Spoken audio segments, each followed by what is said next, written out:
Calligraphy یا خطاطی کا فن صدیوں سے دنیا بھر کے مختلف معاشروں، تہذیبوں اور ثقافت کا اٹوٹ حصہ رہا ہے۔ قرآنی آیات کی خطاطی رسول اللہ صلی اللہ علیہ وآلہ وسلم اور صحابہ کرام کے دور میں بھی رائج رہی ہے۔ بر صغیر پاک و ہند میں بھی اس کی تاریخ تقریباً اتنی ہی قدیم ہے۔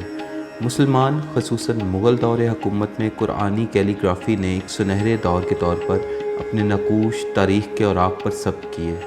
گوجرانوالا آرٹس کونسل میں تیسری نیشنل کیلیگرافی نمائش کا اہتمام پاکستان بھر کے خطاطوں کو ان کے کام کی تشہیر اور پذیرائی کے لیے کیا گیا۔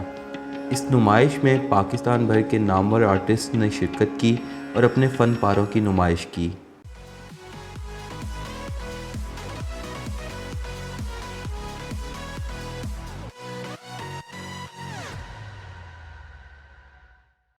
ناظرین، ہمارے ساتھ موجود ہیں اس وقت تابش سیالوی صاحب، جو کہ آج کی اس ایونٹ کے آرگنائزر ہیں۔ گوجرانوالا کا ایک بہت بڑا نام ہے خطاطی کی دنیا کا، کیلیگرافی کی دنیا کا۔ ہمیں بتائیے گا یہ جو ایگزیبیشن ہے اس کا مقصد کیا تھا؟ بسم اللہ الرحمن الرحیم۔ معراج قلم قومی خطاطی نمائش تیسری قومی خطاطی نمائش ہے جو گوجرانوالا آرٹ کونسل کے زیر اہتمام اور تابش آرٹ اسٹوڈیو کے اشتراک سے یہ منعقد کی گئی، اور گوجرانوالا آرٹ کونسل کے پلیٹ فارم سے پورے پاکستان میں نمایاں کارکردگی نظر آئی۔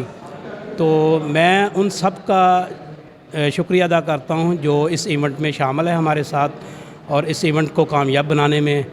تو بڑی خوشی ہے کہ نئی نسل کو بھی موقع ملا کہ وہ اس ایونٹ میں شرکت کی اور اپنے فن پارے ہمیں بھیجے، ہم نے ڈسپلے کیے۔ یہ خدمات ایک قرآن پاک کی نسبت سے ہے، تو جو قرآن پاک کی نسبت میں چلتے ہیں تو وہ دنیا میں نام کماتے ہیں۔ السلام علیکم، میرا نام رائی رضوان ہے اور بیسکلی میں لاہور سے میرا تعلق ہے، اور میرا یہ چھوٹا سا فن پارہ ہے جس میں نے کلاسیکل کوفی کو شو کیا ہے۔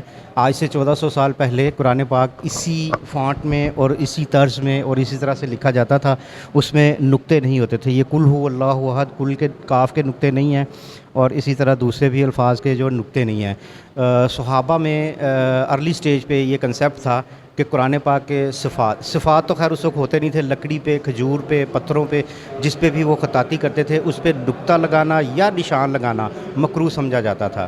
تو نکات کا آغاز جو ہے یہ بہت بعد میں آیا، اور یہ میرا چھوٹا سا ایک فن پارہ ہے۔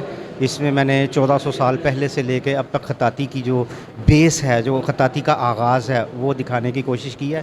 میں اکواڑہ سے مغل جی، اور میں گورنمنٹ سے التماس کرتا ہوں، درخواست کرتا ہوں کہ اس کو ایک باقاعدہ مضمون کے طور پہ پڑھایا جانا چاہیے، جس طرح موسیقی کو ایک مضمون کے طور پر پڑھایا جاتا ہے۔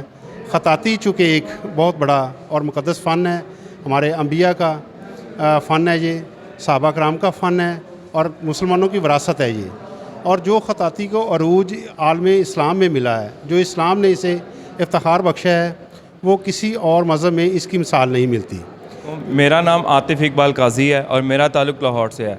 میں کیلیگرافر آرٹسٹ۔ اس پلیٹ فارم پہ آپ کو نت نئے جو کام دیکھنے کو ملتے ہیں، اس کے علاوہ جو نئے جو کیلیگرافر آرٹسٹ ہیں جو سیکھ رہے ہیں وہ بھی یہاں پہ موجود ہے، اور ان کا کام بھی یہاں پہ ڈسپلے کیا جاتا ہے۔ تابش سیالوی صاحب کی یہ بڑی اچھی کاوش ہے کہ 2 سال کے بعد یہ ایک ایگزیبیشن کراتے ہیں اور بہت سے آرٹسٹوں کو اپنے ساتھ لے کے چل رہے ہیں۔ اس میں یہ ہے کہ سرٹیفکیٹ، شیلڈز وغیرہ بھی دی جاتی ہے۔ ناظرین، یہ میرے پیچھے جو آپ فن پارہ دیکھ رہے ہیں، اس کی خصوصیت یہ ہے کہ اس میں کسی بھی نیچرل رنگ کا استعمال نہیں کیا گیا۔ یہ آئل پینٹنگ ہے، اور اس کے بنانے والے محمد اصغر مغل صاحب استاد الاساتذہ ہیں کیلیگرافی کی دنیا میں۔ پاکستان بھر میں نیشنل اور انٹرنیشنل سطح پر بہت سے ایوارڈز جیت چکے ہیں۔ ہمارے ساتھ موجود ہیں، آئیے ان سے گفتگو کرتے ہیں۔ سر، آج کا یہ ایونٹ گوجرانوالا کی کاوش کیسی لگی آپ کو؟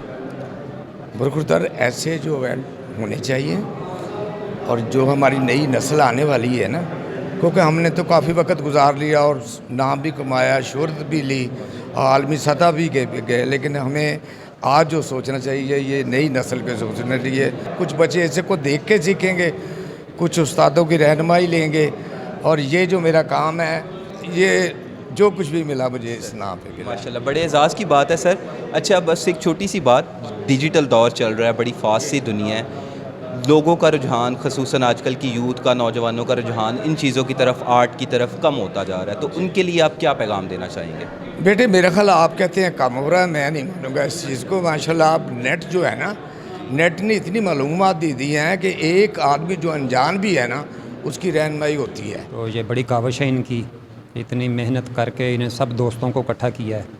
تو ساتھ تابش سیالوی صاحب اور art council, Gujranwala art council کے نہایت ہی مشکور ہیں کہ جو ہمیں اس طرح کے مواقع ملتے ہیں. ہمیں حکومت وقت کا بھی نہ تھوڑا سا جو ذمہ داری بن جاتی ہے کہ نہ وہ صرف ان آرٹسٹوں کو پروموٹ کریں، ان کی حوصلہ افزائی کے لیے ادھر تشریف لائیں، دیکھیں ان کا کام، دیکھیں کہ کس طرح کا وہ کام کرتے ہیں، اور کام کرنے کے بعد اپنے آنکھوں کے جو لہو کو سمیٹ کے ایک فن پارہ تیار کرتے ہیں، لیکن پھر بھی ان کو پروموٹ کوئی نہیں کرتا. اور یہ سب سے زیادہ دکھ کی بات ہے. سب سے زیادہ تکلیف دہ امر جو ہے نا وہ یہی ہے کہ آپ کو یہاں پر زیادہ تر آرٹسٹ نظر آئیں گے. گورنمنٹ کی طرف سے کوئی نہیں آئے گا، کوئی اسپانسرشپ نہیں ملے گی، نہ دیں، کچھ بھی نہ دیں، کم از کم آ کے حوصلہ افزائی تو کر دیں. ٹھیک ہے، فن پارے کو جو ہے نا دیکھ تو لیں. ایک بہت ہی دکھ کی بات یہ ہے کہ اگر یہیں پر کوئی میوزیکل شو ہو جائے، آرگنائز کیا جائے، تو یہاں پر رش لگا ہوگا. ٹھیک ہے، یہاں پر جگہ نہیں ہوگی کھڑے ہونے کی، اور یہاں پر ایک سماج سے آرٹسٹوں کے آپ کو کوئی نظر نہیں آئے گا. سارے ایک دوسرے کو کام دکھا کے خوش ہوتے ہیں اور اپنا دل خوش کر کے چلے جاتے ہیں. گھر جا کے پھر ایک نئی امید کے ساتھ ایک نئی پینٹنگ بناتے ہیں، پھر آ کے ایگزیبیشن کرتے ہیں، اور پھر سوچتے ہیں کہ شاید نیکسٹ ٹائم کوئی بہتر ہو جائے. لیکن سال کا سال گزر جاتے ہیں، یہاں پر کوئی نہیں آتا.